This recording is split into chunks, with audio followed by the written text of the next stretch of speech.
Palabras con poder. Opinión y diversidad.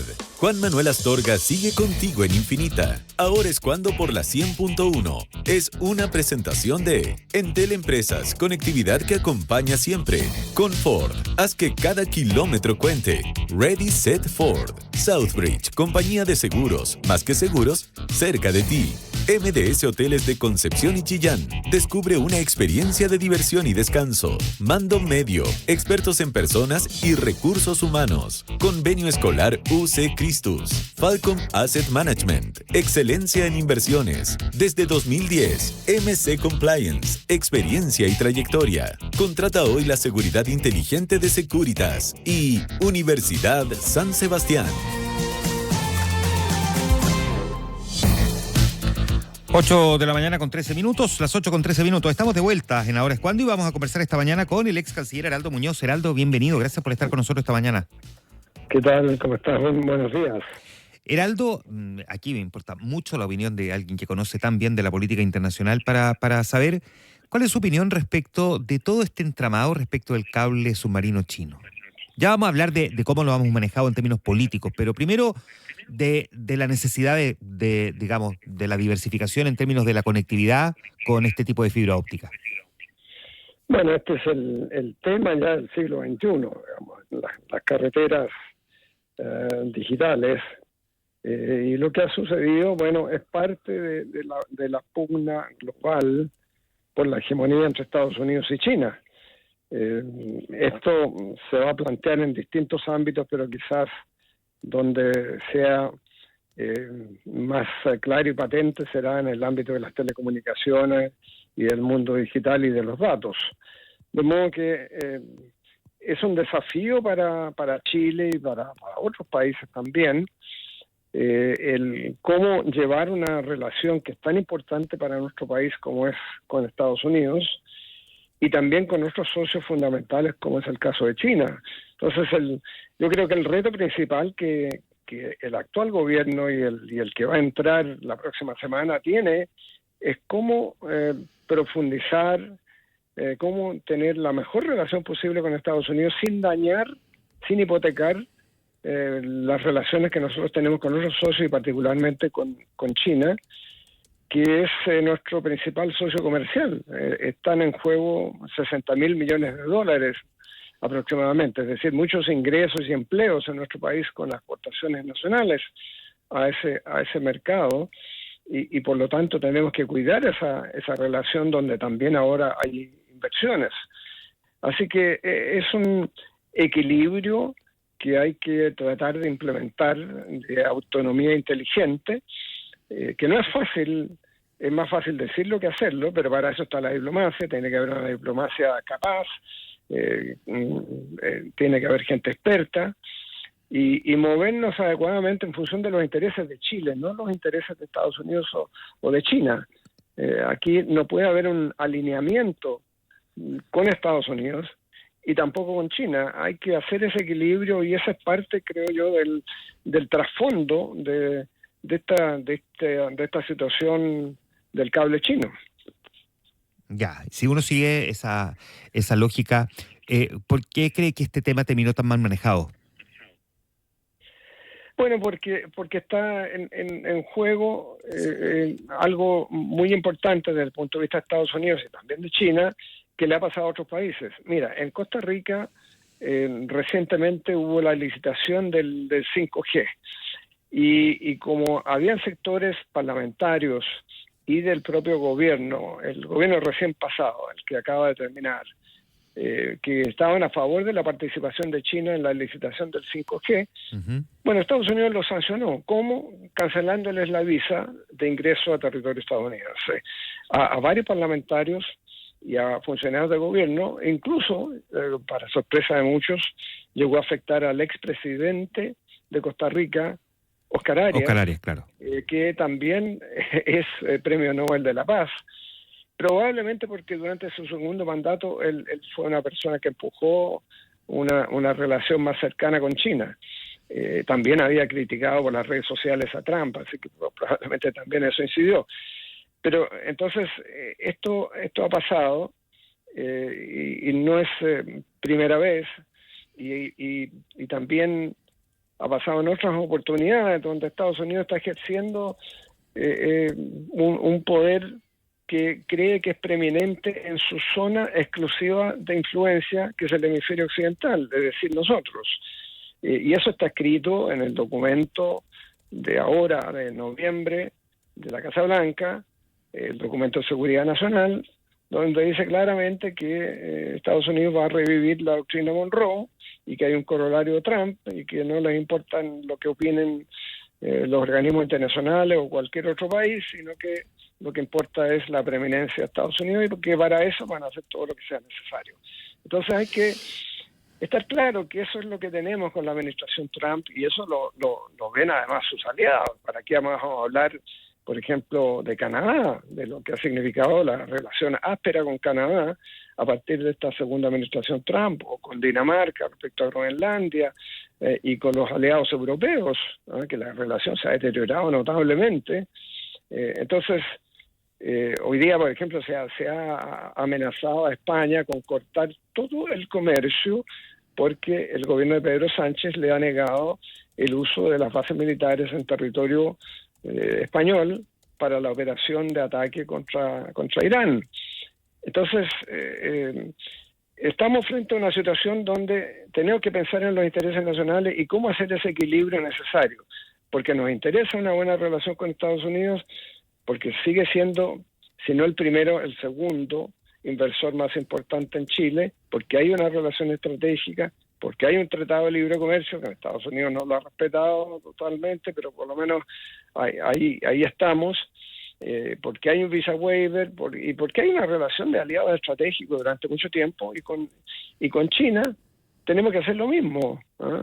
Porque tampoco podemos hacer un desaire a China, porque eso evidentemente tiene consecuencias en la política internacional cuando se hacen actos que no tienen justificación. Eso trae consecuencias siempre y hay que pensar en política exterior, no se improvisa, siempre hay que pensar cuáles son las consecuencias de una decisión, ¿no? Y por eso que la situación es tan compleja para Chile y para muchos otros países y para países también que, ojo, que tienen tierras raras o que tienen materiales que Estados Unidos estima que son fundamentales para la electromovilidad, para la economía del siglo XXI, y también Estados Unidos lo ha dicho, ¿no? Lo dice en ese documento, lo ha hecho Trump claramente, y lo han dicho sus altos funcionarios. Así que hay que prepararse para un mundo cada vez más complejo, dada la situación que hay entre Estados Unidos y China. ¿En qué pie cree usted que quedó la relación con Estados Unidos, visto que probablemente los norteamericanos han estado siguiendo los avatares de la discusión interna que se instaló en nuestro país, ¿no? Bueno, claramente aquí hay una señal. Yo creo que fue esta sanción inédita en democracia de cancelarle los visados de entrada a 3 altos funcionarios, a 3 altas autoridades, incluyendo nada menos que al ministro de Transporte y Telecomunicaciones de Estados Unidos. Bueno, yo creo que es obvio que es por el proyecto de cable submarino Valparaíso-Hong Kong, pero a mi juicio es una advertencia hacia el gobierno próximo. Es decir, si siguen adelante con este proyecto de cable chino, bueno, esto mismo les puede pasar. Entonces, la administración Trump, ¿qué es lo que hace? Opta por sancionar al gobierno saliente, al que le quedan pocos días para su término, para presionar al próximo, ¿no? Así los costos son menores porque se sanciona a un gobierno que está de salida, y así se presiona al próximo y le da espacio para enmendar el rumbo respecto a este proyecto, ¿no? Entonces, me parece que eso es lo que ha hecho Estados Unidos, y para el gobierno del presidente electo será bien complejo lo que haga, porque cualquiera de las dos decisiones tendrá algunos costos, ¿no? Y tendrá costos porque ya con China se han hecho algunas cosas en el pasado que han molestado en Beijing, como por ejemplo el episodio de anulación de la licitación para los pasaportes, donde había una empresa china que había ganado por un precio más bajo y se declaró desierto y se optó por una que Estados Unidos participaba, una empresa, y que aseguraba la mantención del visa waiver, ¿no? Lo mismo pasó con este proyecto de observación astronómica con la Universidad Católica del Norte. Entonces, han habido algunos episodios que son reflejos de esta pugna y que hay que pensar bien cuál es la decisión que se toma, ¿no?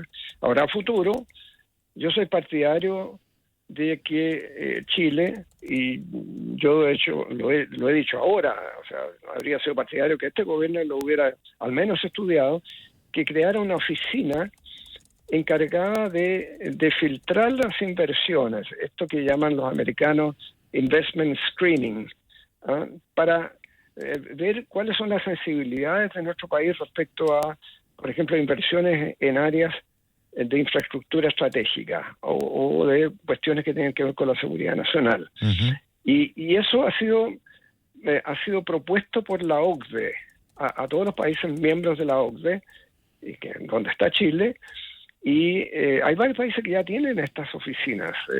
Tiene Australia, tiene Canadá, la Unión Europea también.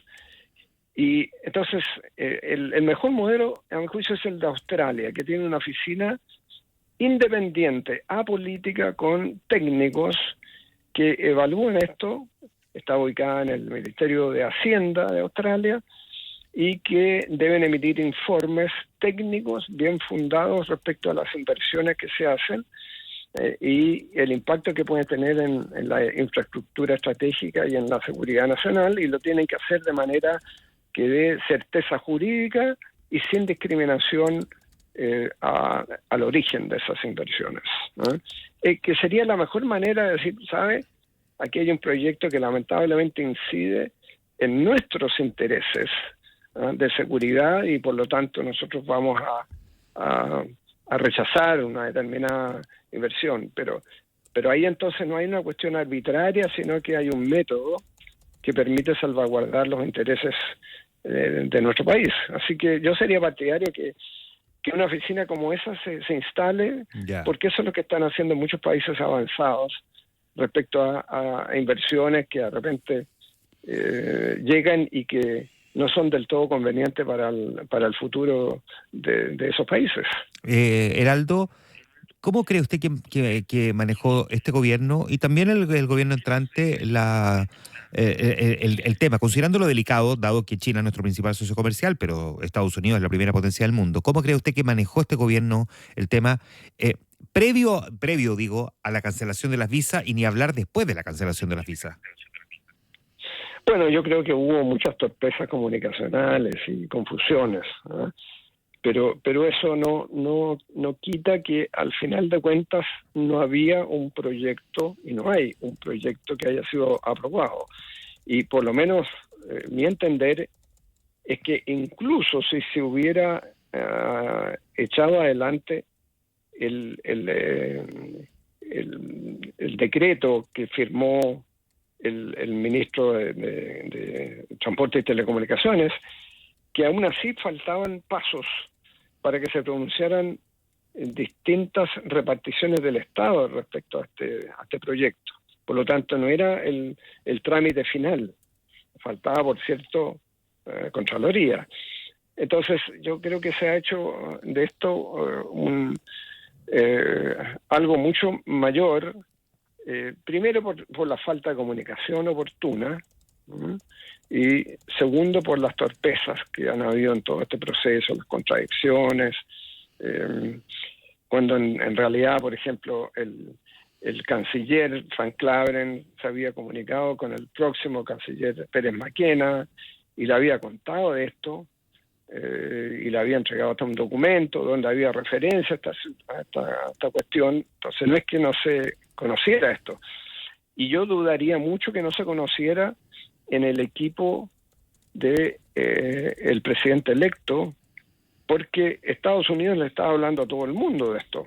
Entonces, a mí me cuesta creer que el embajador de Estados Unidos o sus asesores nos hayan comunicado con el equipo de CAST para decirle, ¿sabe? Está este proyecto y nosotros lo vemos con extremada preocupación y les advertimos que nosotros vamos a actuar si es que esto se aprueba. O sea, yo estoy seguro que eso tiene que haber ocurrido. No estoy seguro, pero pienso que tendría que haber ocurrido con todo lo que ha sido la actuación de Estados Unidos en esta materia. Así que no es que de repente nadie supiera de esto y de repente nos enteráramos por primera vez. Pero el manejo del gobierno fue un manejo muy deficiente, claramente. ¿Cuánto de lo que estamos viviendo cree que puede perjudicar la candidatura de Michelle Bachelet a la Secretaría General de Naciones Unidas? Mira, yo creo que este episodio no debiera incidir negativamente, por lo menos en la decisión del presidente electo. El presidente electo tendrá que tomar la decisión que estime conveniente a partir del 11. Pero no creo que incida, porque creo que esto va por un carril distinto, ¿no? Yo creo que la candidatura de la presidenta, de la expresidenta, es una candidatura muy potente.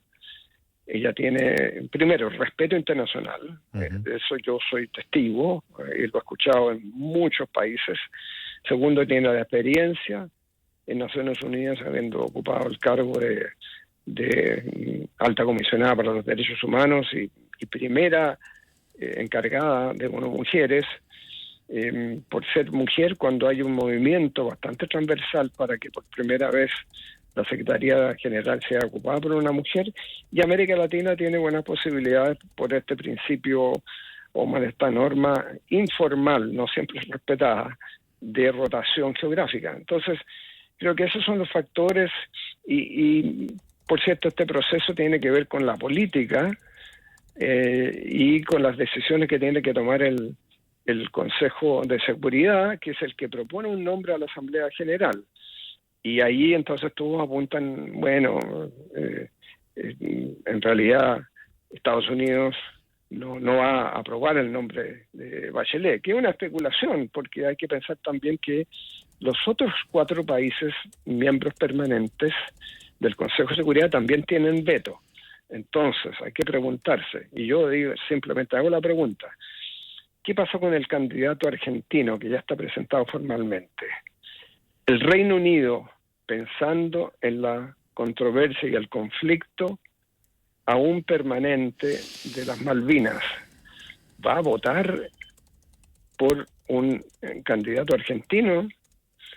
Me hago la pregunta. Entonces hay que preguntarse también qué van a hacer los otros países, pero también pienso, si es que se piensa en qué hará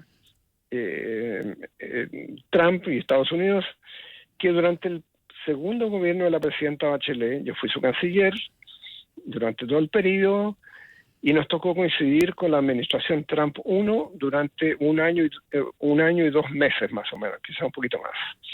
Y la relación entre Chile y Estados Unidos, pese a las diferencias políticas e ideológicas entre Bachelet y Trump, fue muy constructiva, fue positiva, fue respetuosa. Tanto es así que yo, como canciller de Chile, fui invitado por el canciller de Trump, por el secretario de Estado, a las pocas semanas de la inauguración del gobierno de Trump, cosa que a mí me sorprendió. Creo que fui el primer latinoamericano en ser invitado a Washington. La relación fue muy positiva. Luego vino a Chile el vicepresidente de Trump, Mike Pence. Ustedes recordarán, la presidenta recibió a Pence en La Moneda, hubo un almuerzo con muchas autoridades, reuniones bilaterales, conferencias de prensa conjunta. Entonces la relación fue positiva y quizás eso Trump se recuerde que respecto a esta candidata, él tuvo una relación positiva, su gobierno, digamos. Entonces, hay muchos factores que pueden incidir. Y yo lo que además subrayo es que esta es una candidatura presentada no solo por Chile, es presentada nada menos que por Brasil y por México, los 2 países más importantes de América Latina. Y son países estos que tienen una diplomacia muy potente que llega a muchos países y que no improvisa. Entonces de repente yo escucho a algunos que dicen, bueno, si viene Lula, que sé yo, le vamos a preguntar y quizás entienda que nosotros no nos gusta esta candidatura. No, estos países no llegan a tomar una decisión tan significativa como hacer suyos una candidatura de esta naturaleza por una improvisación. Así que hay que tener mucho cuidado con eso y también ver las consecuencias de que por razones de política interna, porque los argumentos que yo escucho para oponerse a la candidatura de la expresidenta son casi todos de política interna y de área chica, ¿no? Que lo hizo mal, que se endeudó demasiado, que la economía estuvo mal, qué sé yo, o que el gobierno actual no dijo oportunamente al presidente electo o al equipo que esta candidatura iba a ser presentada formalmente cuando Boric, nada menos que en la Asamblea General de septiembre pasado, anunció formalmente que Chile presentaba esto, así que nadie se puede dar por inocente, decir, mire, sabe, no, yo no sabía de esto, ¿no? Entonces, ¿cómo explicarle al mundo que eventualmente, que es una de las hipótesis, espero que no sea la que prime, Chile retire la candidatura de la expresidenta? ¿Usted cree que tiene buenas posibilidades? ¿Usted cree que José Antonio Kast podría, no necesariamente retirarla, pero no respaldarla? Porque podría quedar en la inacción, digamos. Bueno, esa es otra opción, sí, eso puede suceder. Pero yo lo que espero es que se adopte una decisión de Estado, como la que adoptó el presidente Boric cuando fue la reelección de Andrés Salamand a la Secretaría Iberoamericana, y en ese momento se había levantado por parte de Colombia, por parte del presidente Petro, la candidatura del expresidente Samper para competirle a Salamand. Claro. Y andaba buscando el apoyo de Lula, de Sheinbaum, de otros, y el presidente Boric fue muy claro en decirle a Petro y decirle a cualquiera de los que pudieran haber apoyado esta opción de Samper que Chile estaba detrás de Salamand. Y eso fue un gesto, a mi juicio, de Estado, para respaldar entonces y, en definitiva, reelegir a Salamand. Entonces, yo creo que esas cosas hay que tenerlas en cuenta y yo creo que el presidente electo se anotaría una vez que asuma un punto importante de unidad nacional si es que dice, sabe, yo voy a respaldar a Michelle Bachelet a la Secretaría General y voy a hacer lo que esté a mi alcance para que le vaya bien. Y voy a hablar con Trump y le voy a explicar por qué creo que la persona tiene experiencia, tiene competencia, va a hacer reformas en Naciones Unidas que las necesita,